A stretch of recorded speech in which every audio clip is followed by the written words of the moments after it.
गुज़श्ता सैलाब में जैसे सोबतपुर का जो नुकसान हुआ था वो 90% के 90 से 95% का है, जिसमें राइस की क्रॉप धान की तकरीबन 1,20,000 एकड़ पे काश्त की जाती है, जिसका 95% सैलाब ज़दा हो गया।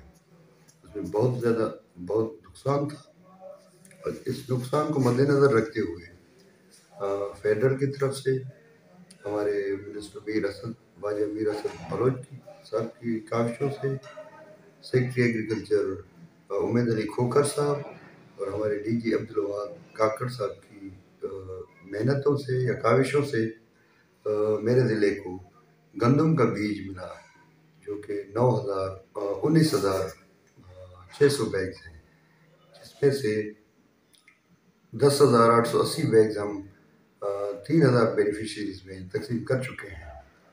तो हमारे ज़िला में गंदम की काश्त तकरीबन 20,000 एकड़ के करीब होती है।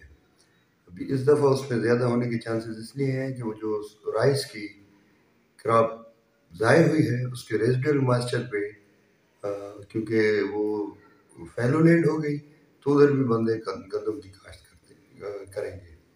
तो इसके लिए सर्टिफाइड बीज मिला है हमें। पूरी कमेटी है जिसके चेयरमैन डीसी साहब हैं, मेंबरान में मैं deputy director agriculture extension Khalid चन्ना और इमदाद खोसो साहब डिप्टी डायरेक्टर एग्रीकल्चर एक्सटेंशन हैं। उसके अलावा ज़मींदारों की तरफ से मेंबरान रखे गए हैं, हर तहसील में ज़मींदारों के मेंबरान हैं और डिस्ट्रिक्ट लेवल पे ज़मींदारों के मेंबर पीर मोहम्मद अली खान खोसो हैं। तो इन सब पूरी कमेटी की मुशावरत से ये काम जारी है। उसके अलावा असिस्टेंट कमिश्नर, तहसीलदार, पटवारी, कानून, वो सारे टीम वर्क के हिसाब से हम बेनिफिशरीज को जो सैलाब ज़दा इलाका है जहाँ पे गंदम काश्त हो रही है उनको डिस्ट्रीब्यूट कर रहे हैं। कल तक इंशाल्लाह बकाया 8,720 बोरियाँ भी आ जाएंगी, वो भी हम ज़मींदारों में जल्द अज जल्द तकसीम करेंगे। इससे हमारे इलाके की मईशत को भी फ़ायदा होगा और किसान भी खुशहाल होगा। उसके अलावा जो नुकसानात हुए हैं जैसे पल्सेस में मूंग कोई 100-150 एकड़ पे मेरे ज़िले में होता है, उसमें भी तकरीबन 60% उसका नुकसान हो चुका है। उसका भी एक पल्सेस का प्रोजेक्ट है।